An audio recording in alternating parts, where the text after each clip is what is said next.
Hi friends. तो पिछले lecture में हमने कवर किया था डेटा टाइप के बारे में और हमने देखा था कि कितने टाइप के डेटा टाइप होते हैं और उसका स्टोरेज कितना होता है और स्टोरेज के थ्रू जो वैल्यू रेंज है डेटा टाइप की हमने वो देखा था। ठीक है, तो आज ऐसा करते हैं, अभी हम डेटा टाइप के ही ऊपर हम एक कोड लिखते हैं। कोड मैंने लिखा हुआ है और उस कोड को मैं गो थ्रू करूंगा और आपको वन बाय वन में समझाऊंगा कि कौन सा डेटा टाइप क्या वैल्यू ले रहा है और उसको हम आउटपुट भी प्रिंट करके देखेंगे। तो ठीक है, स्टार्ट करते हैं। तो दोस्तों आप अपने स्क्रीन पर देख सकते हैं एक कोड लिखा हुआ है जो कि डेटा टाइप से ही रिलेटेड है। तो इसमें मैंने क्या किया है कि मैंने कुछ डेटा टाइप वैल्यूज लिए हैं, जैसे इंटीजर हो गया, फ्लोट हो गया, कैरेक्टर हो गया, डबल हो गया। मैंने कुछ इसके एग्जांपल्स लिए हैं और उनकी वैल्यूज को मैंने प्रिंट करा के आपको दिखाया है। ठीक है, और यहाँ पे हमने उसके बाद क्या किया है कि साइज ऑफ ऑपरेटर का भी हमने यहाँ पे यूज देखा है। तो वन बाय वन मैं आपको एक कोड एक्सप्लेन कर देता हूँ एंड देन हम इसको रन करा कर भी देखेंगे कि इसका आउटपुट क्या आ रहा है। ठीक है, तो hash include studio dot H ये आपकी क्या है, ये आपकी हेडर फाइल है। ठीक है, हेडर फाइल ये बेसिकली क्या कर रहा है, हैश आपका क्या है कि प्री प्रोसेसर है, इंक्लूड ये कंपाइलर को ये कमांड दे रहा है कि ये जो standard input output dot H studio dot H ये आप हेडर फाइल इंक्लूड करिए। ठीक है, तो आइए देखते हैं अब आगे। मेन क्या है, ये हमारा फंक्शन है जो कि यहीं से हमारा कोड एग्जीक्यूट होगा। ठीक है, और इसका जो रिटर्न टाइप मैंने लिखा हुआ है वो इंटीजर लिखा हुआ है, आप कई जगह वाइड भी देख रहे होंगे। ठीक है, तो मेन की जो डेफिनेशन है अब वो आप देख सकते हैं, वो ये है पूरी। ठीक है, मेन फंक्शन के अंदर ही हमने ये सारा लिखा हुआ है, सब कुछ मेन फंक्शन के अंदर रहेगा। ठीक है, अब चलिए देखते हैं। मैंने एक वैल्यू ली है इंटीजर की और ये एक वेरिएबल डिफाइन किया हुआ है a, उसकी वैल्यू हमने दी है 10। ये पॉजिटिव इंटीजर है। ठीक है, इंटीजर जो हमने लिया ये कैसा इंटीजर है, ये पॉजिटिव है। इसी तरीके से हमने यहाँ पर एक नेगेटिव इंटीजर भी लिया हुआ है, ये नेगेटिव इंटीजर है। ठीक है, और ये जो आप देख रहे हैं ये अनसाइंड है, ये अनसाइंड है। ठीक है, अनसाइंड मैंने आपको बताया था कैसा होता है, इसमें सिर्फ पॉजिटिव होता है, इसमें कोई साइन नहीं होता। ठीक है, और ये आप देख सकते हैं ये लॉन्ग वैल्यू है। अगर आप पिछले लेक्चर में अगर आपने देखा होगा तो आपने देखा होगा लॉन्ग इंटीजर वैल्यू की जो रेंज है वो ज्यादा होती है, इस वजह से हमने अपने नंबर के बाद यहाँ पे एल लगाया हुआ है। और आप ये देखिए, ठीक है, यहाँ पे आप देख सकते हैं जब मैंने इसमें हावर किया तो आपको ये लॉन्ग इसका डेटा टाइप लॉन्ग लिख के आया और ये इंटीजर वैल्यू है। ठीक है, तो यहाँ मैं लिख देता हूँ लॉन्ग इंटीजर। ठीक है, तो अब देखिए इसके बाद मैंने क्या है कि इसकी वैल्यू को प्रिंट कराया है। ठीक, प्रिंट में मैंने क्या किया है, आप ये देखिए, इसको बोलते हैं स्पेसिफायर। ठीक है, यहाँ पे अगर मैं जो बोल रहा हूँ, जैसे कि हम बोलते हैं ना कि %d या हम बोलते हैं %c है, %u। ठीक है, तो ये सभी क्या होते हैं, ये स्पेसिफायर होते हैं। ठीक है, स्पेसिफायर होते हैं। ठीक है, जब आप कोई वैल्यू प्रिंट करा रहे होंगे तो आपको इसका यूज करना पड़ेगा। आप इसका वो देख सकते हैं किस तरीके से आप प्रिंटफ को लिखेंगे। बेसिकली प्रिंटफ के लिखने का जो सिंटैक्स है वो कुछ ऐसा है, ये आप मान लीजिए प्रिंटफ के अंदर का वो मटेरियल है जो कि आप लिख रहे हैं। ठीक है, और आप यहाँ क्या करेंगे, इन्वर्टेड कॉमा के अंदर आप लिखेंगे %d एंड देन कॉमा और जो भी आपका वेरिएबल होगा वो लिख देंगे। ठीक है, तो बेसिकली ये इसका हमारा सिंटैक्स है। ये हमारा %d क्या है, स्पेसिफायर है, और ये वेरिएबल है। ए क्या करेगा, जो भी वैल्यू होगी वो इस स्पेसिफायर को असाइन करा देगा। ठीक है, सेम वही काम हमने इधर किया है लाइन नंबर 9, 10 और 11 में। ठीक है, आप यहाँ पे देख सकते हैं, यहाँ पे स्पेसिफायर मैंने लिया है LD, क्यों, क्योंकि यहाँ पे ये लॉन्ग इंटीजर है। और यहाँ पे आप देख सकते हैं स्पेसिफायर क्या है, यहाँ पे स्पेसिफायर है %u किसका स्पेसिफायर हो जाएगा, अनसाइंड इंटीजर का स्पेसिफायर हो जाएगा। ठीक है, तो ये आपका इंटीजर का हो गया। आइए अब हम देख लेते हैं अपना character data type. Character data type के भी कोड को हम देखते हैं कि कैसे काम कर रहा है ये। ठीक है, और हाँ, इस कोड का मैं आपको एक्सेस दे दूंगा तो आप बिल्कुल परेशान ना हो, आपको इजीली कोड का एक्सेस मिल जाएगा। कैरेक्टर डेटा टाइप, ठीक है, यहाँ पर देखिए कैरेक्टर डेटा टाइप में क्या हुआ। अब कैरेक्टर डेटा टाइप क्या होता है, कोई बस सिर्फ एक कैरेक्टर को लेता है। चलिए अब आप देखिए कैरेक्टर डेटा टाइप में हमने ई ले लिया, एफ ले लिया, और यहाँ पे आप देखिए कैरेक्टर जी, और मैंने यहाँ पे कुछ भी नहीं असाइन किया। ठीक है, यहाँ पे कुछ असाइन नहीं किया। अब देखिएगा इसका आउटपुट क्या आएगा, ये हमें देखना है, जरूरी है और हमें देखना पड़ेगा ये। ठीक है, नॉट असाइन, तो ये बेसिकली क्या करेगा ना, हमें ये गार्बेज वैल्यू दे देगा। ऐसा नहीं कि एरर देगा, परेशान मत हो आप, ये आपको गार्बेज वैल्यू देगा आउटपुट में। और ऐसे सवाल आपसे यूजीसी में आराम से पूछा सकते हैं कि आउटपुट क्या होगा। ये जो कोड आपको मैं बता रहा हूँ ये बेसिकली क्या है कि आपसे जो आउटपुट के सवाल आते हैं उसके लिए है। ठीक है, अब आप देखिए यहाँ पे कैरेक्टर है h = 97। ठीक है, कैरेक्टर है ये, याद रखिएगा। वैसे 97 क्या है, 97 हमारा क्या है, 97 एक इंटीजर वैल्यू है, लेकिन हमने डेटा टाइप कैसा दिया, कैरेक्टर दिया। अब देखिए आप जब इसको हवर कर रहे हैं तो आपको बता रहा है ना 97 कैसी वैल्यू है, इंटीजर। इस पे आप देखिए ये कैरेक्टर है। अब ये क्या करेगा, h को 97 नहीं असाइन करेगा, क्यों, क्योंकि h हमारा क्या है, कैरेक्टर डेटा टाइप है, इंटीजर नहीं है। अगर h इंटीजर होता तो h की वैल्यू 97 हो जाती, लेकिन यहाँ पे कैरेक्टर जो h है हमारा वो कैरेक्टर है, और जो वैल्यू असाइन कर रहे हैं 97, तो हमारी यहाँ पे आस्काई वैल्यू आएगी। अब आस्काई वैल्यू में क्या होता है, देखिए आस्काई वैल्यू का कुछ कोड है, ठीक है। अब आप इतना जाने आस्काई वैल्यू का जो कोड है, जैसे अगर बोल रहे हैं, अगर आप देखेंगे capital A to capital Z, ASCII value का कोड ये क्या हो जाएगा, A से Z तक, ये 65 टू, अब आपका जो भी 65 प्लस 26 माइनस 1, ये मैं लास्ट ये Z का वैल्यू हो जाएगा, ठीक है। 65 जो है ये A का कोड है, आस्काई वैल्यू, ठीक है। और ये जो भी इसको आप निकाल लीजिएगा कैलकुलेट करके, मैं निकाल नहीं रहा, जो भी आएगा वो Z का हो जाएगा। इसी तरह स्मॉल के लिए हमारे पास क्या है, स्मॉल के लिए अगर आप देखेंगे A टू Z, तो स्मॉल का जो कोड होता है A का वो होता है 97, ठीक है। ऐसे ही आप 26 ऐड करके Z का निकाल लीजिएगा, ठीक है। ये आपका हो गया A।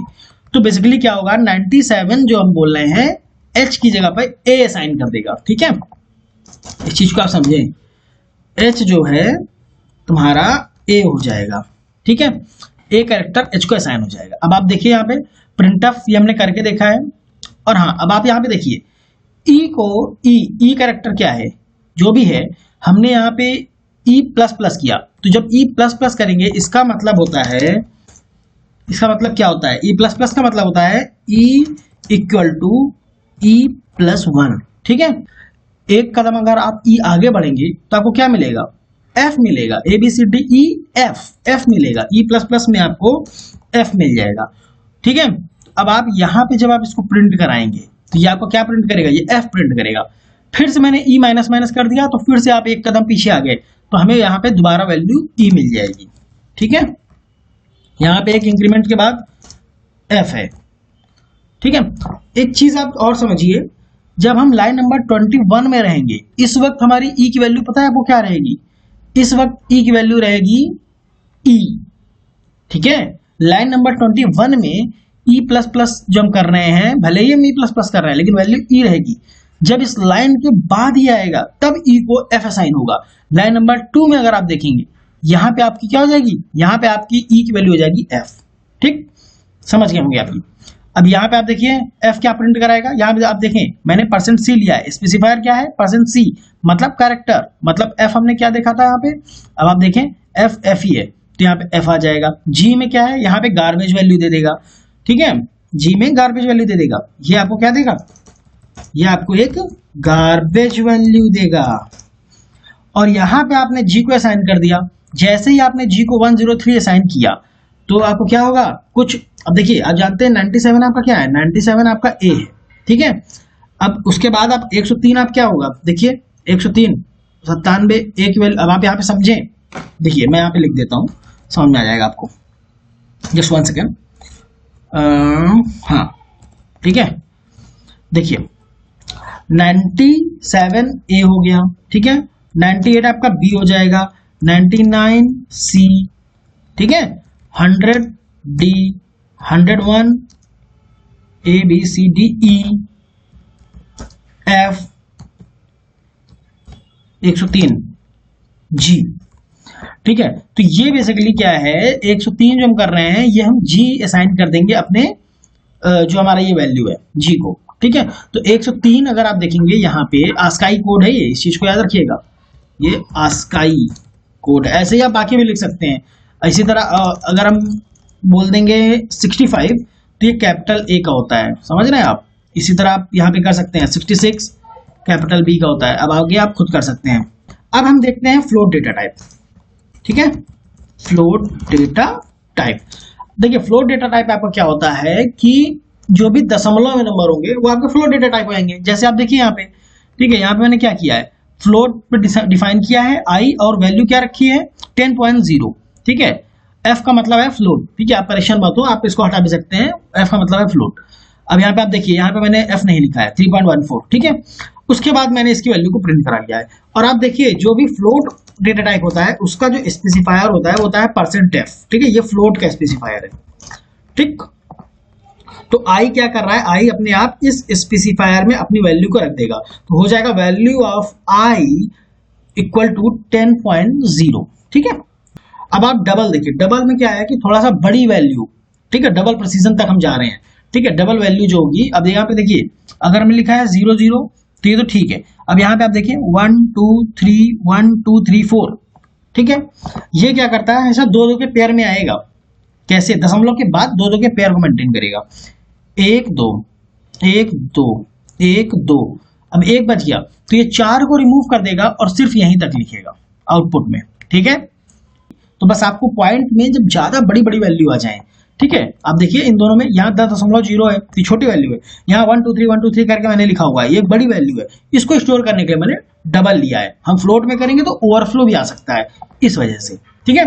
और आप देखिए डबल का जो आपका स्पेसिफायर है वो %lf लिखा हुआ है, ठीक है, क्योंकि %d किसका है, %d इंटीजर का है, ठीक है। तो %lf हमारा डबल का स्पेसिफायर है। और ठीक है, अब हम देखिए यहाँ पे एक साइज ऑफ ऑपरेटर होता है, ये इनबिल्ट ऑपरेटर है, ये क्या करता है, जो भी आप इसको वैल्यू देंगे, चाहे साइज ऑफ अंदर आप ब्रैकेट में कुछ भी लिख दें, आपका यूजर डिफाइंड फंक्शन हो सकता है वो, ठीक है, या प्री डिफाइंड फंक्शन हो सकता है, कोई भी फंक्शन हो, अगर आप साइज ऑफ ऑपरेटर के अंदर उसको रखेंगे तो आपको उस फंक्शन की जो भी मेंबर वेरिएबल, मेंबर फंक्शन जो कहना चाहे उसकी आपको वो साइज रिटर्न करके दे देगा, ठीक है। जैसे यहाँ पे आप देखें, जैसे आप देखें साइज ऑफ इंटीजर, मैंने इसके ऊपर हावर किया तो मुझे क्या मिला, साइज ऑफ इंटीजर की वैल्यू 4 दिखा रहा है ये। साइज ऑफ कैरेक्टर, कैरेक्टर आपको मैंने बताया था कि 1 बाइट लेता है, ठीक है, ये देखिए आप 1 आ रहा है। साइज ऑफ फ्लोट मैंने बताया कि 4 लेता है, तो देखिए आप 4 आ रहा है, डबल 8 हो जाएगा, ठीक है। और यही वैल्यू ये प्रिंट करा देगा। तो ठीक है, इस कोड को हमने अच्छे से देख लिया है और अब हम ऐसा करते हैं, आइए इसको हम एग्जीक्यूट कराते हैं और देखते हैं कि हमने जो आउटपुट देखे क्या हमें वो मिल रहे हैं या नहीं मिल रहे हैं, ठीक है। चलिए, ठीक है, तो इसका आउटपुट को आप देखिए, कोड को हम गो थ्रू कर चुके हैं और हम अब वैल्यू देखते हैं। Integer value of positive data, यहाँ पे आप देखिए 10 मिला, देन -10, देन 50 हमारा अनसाइंड है, ठीक है, पॉजिटिव ही रहेगा। एंड देन ये देखिए यहाँ पे एल है लेकिन लास्ट में एल नहीं मिला, क्यों, क्योंकि ये लॉन्ग इंटीजर है और सिर्फ वैल्यू को हमने यहाँ पे प्रिंट करा दिया। अब आगे देखिए कैरेक्टर के लिए, यहाँ पे कैरेक्टर में आप देखिए पहला हमारा प्रिंट है, ई को प्रिंट कराया है। ई हमारा क्या है, ई को हमने डिफाइन किया था ई से, तो देखिए ई प्रिंट हो गया। अब हमने ई पे इंक्रीमेंट किया तो हमें क्या मिलना चाहिए, एफ मिलना चाहिए, ठीक है, ये देखिए आपको एफ मिला। उसके बाद फिर हमने डिक्रीमेंट किया और ये देखिए आप पे फिर से ई मिल गया, ठीक। हमने ये समझाया कि कैसे हुआ, ठीक है। अब मैं बस सिर्फ मैच करा रहा हूं आपके कोड को और आपके आउटपुट को, ठीक है। उसके बाद आप देखें एफ हो गया, एफ का देखें आप, वैल्यू ऑफ एफ क्या है, वैल्यू ऑफ एफ एफ है, कैसे आया, बस आपने जो डिफाइन किया है इसी की वैल्यू यहाँ पे इसने लिख दिया है, ठीक है। वैल्यू ऑफ जी, अब आप जी को मेन देखिए, जे आपका मेन है, आप जितनी बार कोड को एग्जीक्यूट करेंगे उतनी बार ये वैल्यू चेंज होगी, कुछ भी गार्बेज वैल्यू दे देगा ये, ठीक है। जरूरी नहीं कि अगली बार आपको ये क्वेश्चन मार्क दे बक्से के अंदर, कुछ और भी दे सकता है, ठीक है, ये गार्बेज वैल्यू है, ठीक। अब आप देखें उसके बाद जी को आपने कुछ वैल्यू असाइन करा दी, 103 किसका आस्काई कोड है, 103 आस्काई कोड है जी का, तो आप ये देखिए वैल्यू ऑफ जी हो गया, समझ रहे हैं आप, ठीक है, ये समझ में आ गया होगा आपको। अब आगे देखिए value of H, value of H देखिए कहां से ए कैसे आ रहा है हमें देखना पड़ेगा, ये एच किधर है, ये देखिए आप एच को हमने एक 97 वैल्यू दी है, 97 हमारी आस्काई में, 97 किसका आस्काई है, ए का, तो बस इसीलिए हमें स्मॉल ए 97 वाला जो है स्मॉल ए मिल जाएगा आउटपुट एच के लिए। अब हम देखते हैं फ्लोट, फ्लोट में आप देखिए, फ्लोट में आपके पास आउटपुट क्या दे रहा है, 10 12 3.14, ये देखिए आप सेम एज इट इज जैसा भी हमने असाइन कराया वैसा हमें आउटपुट मिल गया। उसके बाद आप देखिए, ये देखिए मैंने आपको ये देखिए दिखाया था कि डबल की वैल्यू हमने ली, यहाँ पे डबल प्रिसीजन तक जा रहा है ये, ठीक है। अब आप देखें इस वैल्यू को देखें, ये डबल का एल लिया हुआ है और हमने जो भी वैल्यू प्रिंट कराई हमें 1 2 3 करके वो वैल्यू प्रिंट हो गई, ठीक है। एम में हमने आपको बताया था अभी कि जो भी होगा ये डबल डबल करके लेके जाएगा और 3 तक प्रिंट कराएगा, ठीक है, 4 नहीं प्रिंट कराएगा, तो ये देखिए आप 3 तक प्रिंट कराया। नेक्स्ट देखिए आप 12.345678 यहाँ पे क्या है 12.345679, ये क्यों हुआ इस चीज को आप जाने।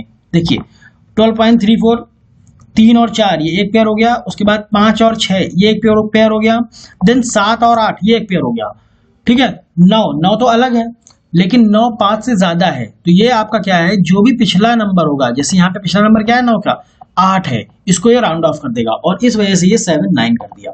अगर मैं यहाँ पे कर देता, अब आप इसको देखिए, अगर मैं यहाँ पे कर देता 8, ठीक है, तो आप देखिए ये 1 2 3 4 हो जाएगा, समझ रहे हैं आप, 1 2 3 4 हो जाएगा। क्यों हो जाएगा, एक सेकंड, आप ये देखिए, ये 2 का पेयर बना देगा, 2 का पेयर बना देगा, 2 का पेयर बना देगा, लेकिन यहाँ इसका पेयर नहीं बन सकता। तो जो पिछला नंबर है ये 8 क्या है, 8 5 से ज्यादा है, तो ये 3 को राउंड ऑफ करके 4 कर देगा, ठीक है। अब इसको मैं एक बार रन करा के आपको दिखा भी देता हूं ताकि आपको समझ में आ जाए आसानी से, ठीक है। ऐसे कोड आपसे कोड में आउटपुट में मतलब एग्जाम में पूछ सकता है वो, ठीक है। डिबग कंसोल, ये देखें आप, ये देखिए, ठीक है, 1 2, ये आपका क्या किया इसने, 1 2 4 कर दिया, 3 को राउंड ऑफ करके 4 कर दिया। चलिए आगे देखते हैं अब। साइज ऑफ ऑपरेटर ये हमने देख ही लिया है, इंटीजर का 4, कैरेक्टर का 1, फ्लोट का 4 और डबल का 8, ठीक है। तो ये कोड मैंने आपको इसलिए बताया कि किस तरीके से आप अपना जो डेटा टाइप है उसका इंप्लीमेंटेशन कर सकते हैं और इजीली कोड को समझ सकते हैं, ठीक है। तो ठीक है, मैं आशा करता हूँ आपको ये समझ में आया होगा। इस कोड का एक्सेस मैं आपको दे दूंगा। अब मिलते हैं हम नेक्स्ट लेक्चर में, तब तक के लिए थैंक यू, धन्यवाद।